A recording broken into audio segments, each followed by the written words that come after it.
আমরা সকলে চাই আমাদের জীবনে সাফল্য আসুক। আমরা চাই যে এই সংসারে আমাদের খ্যাতি ছড়িয়ে পড়ুক। আমরা চাই যেন আমরা আলোচিত হই, কিন্তু শুধু চাইলেই কি যায় আসে?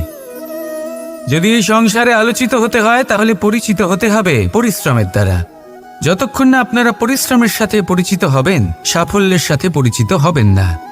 সংঘর্ষ করতে হবে প্রতিদিন, প্রতি বছর।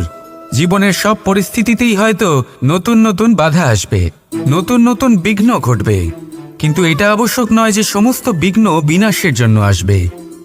কিছু বিঘ্ন আপনার পথ প্রশস্ত করার জন্য আসবে, আপনার পথ পরিষ্কার করার জন্য আসবে। যদি আপনাকে উদাহরণ দিই, যখন বন্যা আসে, বাড়ি ঘর ভেসে যায়, তখন আমরা হতাশ হয়ে পড়ি, আমরা দুঃখী হয়ে পড়ি। কিন্তু সেই বন্যাই আমাদের সেই ধরিত্রীকে এত উর্বর করে তোলে যে সেই উর্বর অংশ কাজে লাগিয়ে আমরা সেরকম আরও 10টা বাড়ি বানাতে পারি। তাহলে ধন্যাত্মক থাকুন, আর যে কোনো সংঘর্ষের জন্য প্রস্তুত থাকুন। জীবনে অনেক দূর যেতে পারবেন। তাহলে আসুন আমার সাথে ভালোবেসে বলুন, রাধা রাধা। আমরা সকলে জীবনে ঈশ্বরের কাছে কিছু না কিছু প্রার্থনা করি, আর ঈশ্বর যখন আমাদের মনস্কামনা পূরণ করেন তখন আমরা প্রসন্ন হয়ে যাই। কিন্তু যখন ঈশ্বর আমাদের মনস্কামনা পূর্ণ করেন না, তখন আমরা ভাবি, সন্দেহ করি যে সত্যি ঈশ্বর আছেন।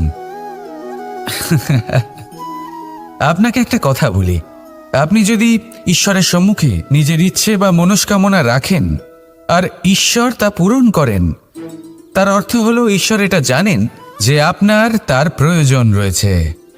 কিন্তু যদি আপনি কামনা করেন আর তা পূর্ণ না হয়, তাহলে শুধু এটা মনে রাখবেন যে ঈশ্বর সেই সব দেখতে পান যা আপনি দেখতে পাচ্ছেন না। দ্বিতীয় কারণ হলো এটা, ঈশ্বর এটা খুব ভালো করে জানেন যে যে ইচ্ছে আপনি রাখছেন সেই ইচ্ছে আপনি নিজের জোরে পূর্ণ করতে পারেন। তাই যদি আপনার ইচ্ছে ঈশ্বর পূর্ণ করেন, তাকে ধন্যবাদ জানান, আর যদি উনি আপনার ইচ্ছে পূর্ণ না করেন, তাহলে আরও ধন্যবাদ জানান। কারণ হয় উনি আপনার মঙ্গল চাইছেন, বা উনি আপনাকে ততটাই যোগ্য বলে মনে করছেন যে আপনি নিজেই নিজের ইচ্ছে, নিজের স্বপ্ন পূরণ করতে পারবেন। নিজের কর্ম করতে থাকুন, জীবনের সামনে এগোতে থাকুন, আর আমার সাথে ভালোবেসে বলুন, রাধা রাধা। এমন অনেক মানুষ আছেন এই সংসারে যারা নিজের জীবন নিয়ে অপ্রসন্ন থাকেন আর বলেন যে আমি জীবনে এই কাজ করার সুযোগই পাইনি, ওইটা করার অধিকারই লাভ করিনি আমি। এবার এই শক্তি, এই অধিকারের বিষয়ে যদি কথা বলি, এটা কিভাবে লাভ করা যায়?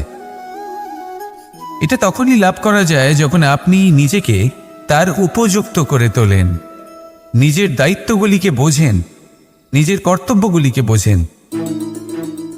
আপনাকে যদি একটা উদাহরণ দিই, আপনি নিশ্চয়ই একটা দেয়াল দেখেছেন, সেখানে সব থেকে নিচে যে ইট থাকে সেটা হলো ভিতের ইট।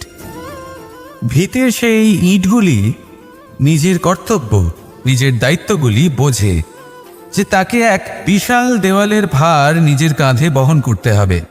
আর যখন সেই ইট এটা বোঝে, তারপরই একটা সুন্দর দেয়াল, একটা সুন্দর ভবন নির্মাণ করা শুরু করা যেতে পারে।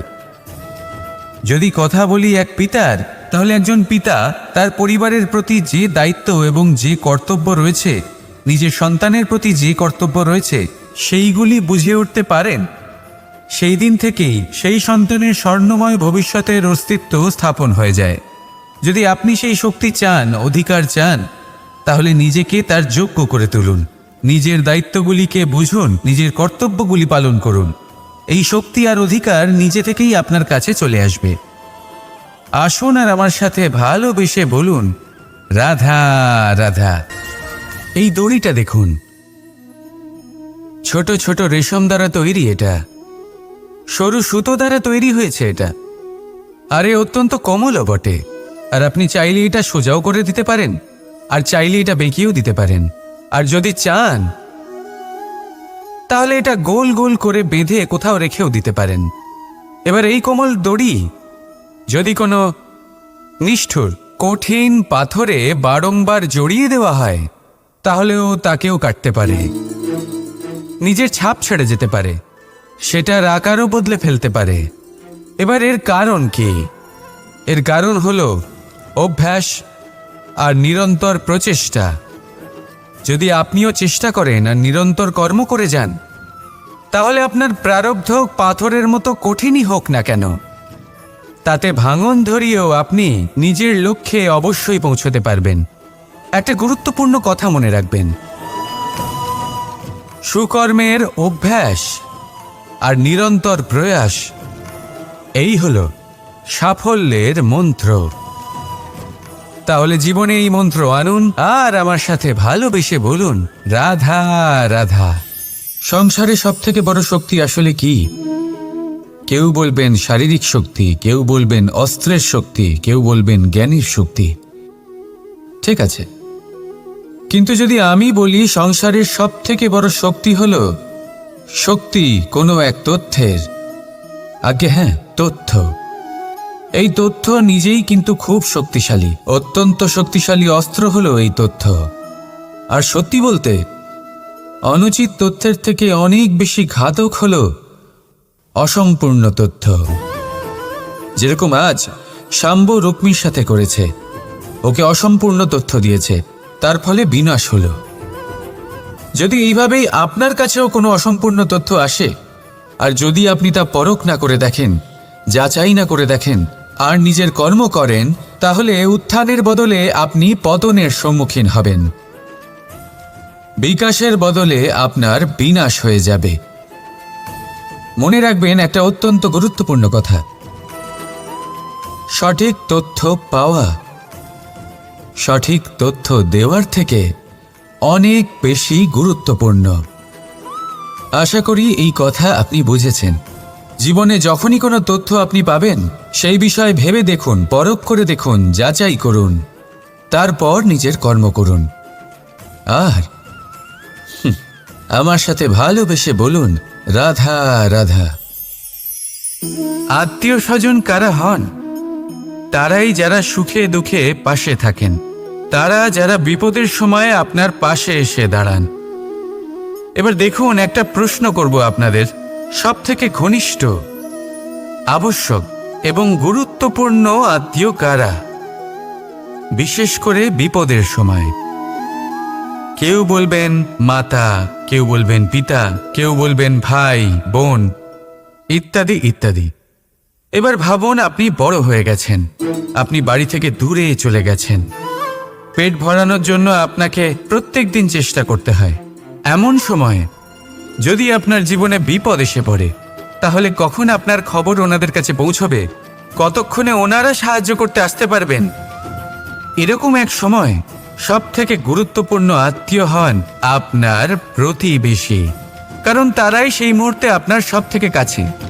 আপনি কখনো পরীক্ষা করে দেখবেন, আপনার তার সাথে লক্ষ্য মতভেদ থাকলেও প্রতিবেশীকে কষ্টের মধ্যে দেখে সবার আগে সাহায্য করতে তারাই এগিয়ে আসেন। তাই প্রতিবেশীর সাথে সম্পর্ক ভালো রাখুন, শুধুমাত্র স্বার্থের জন্য নয়। এটা হলো শান্তিরও আধার। যদি এই সম্পর্ক ভালো থাকে, তাহলে না কথায় কথায় বিবাদ হবে, না মতান্তর। আর এই সুখী সম্পর্কের ছায়ায় মন প্রসন্ন হয়ে বলবে, রাধা রাধা। সমস্যা। এবারে বলুন, সমস্যা কার জীবনে নেই? প্রত্যেকের জীবনে সমস্যা থাকেই। হ্যাঁ, ঠিক আছে, জীবন আছে যখন, তখন সময়ের সাথে সমস্যাও আসবে। কিন্তু প্রত্যেক সমস্যাই কি সময়ই নিয়ে আসে? না, আপনি সমস্ত সমস্যার দায় সময়কে দিতে পারেন না। বেশিরভাগ সমস্যা তো এমন হয়ে থাকে যাদের আমরা নিজেরাই ডেকে আনি। হে সমস্যা, এসো, আমি তোমার জন্য অপেক্ষা করছি। কিভাবে? এবার এটা নির্ভর করছে আপনার হ্যাঁ বা না এর ওপরে। বেশিরভাগ সমস্যাই এই জন্য আসে যেহেতু আমরা বারবার হ্যাঁ বলতে থাকি, আর বেশিরভাগ সমস্যা এই জন্যই আসে যেহেতু আমরা সঠিক সময় না বলতে পারি না। সেই জন্য না ভেবেচিন্তে কোনো কথা বা কোনো প্রস্তাবের সমর্থন করলে তা আপনাকে খুব বড় বিপদে ফেলে দিতে পারে। সেইখানেই কখনো না না বলতে পারা তা আপনাকে তার থেকেও বড় বিপদে ফেলে দিতে পারে। তাই মনে রাখবেন এই অত্যন্ত জরুরি শিক্ষা, সব সময় খুব ভেবে চিন্তেই হ্যাঁ বলবেন আর দৃঢ়তার সাথে না বলবেন। আর বিশ্বাস করুন আপনার জীবন অত্যন্ত সুখময় হয়ে যাবে। তাহলে আসুন আমার সাথে ভালোবেসে বলুন রাধা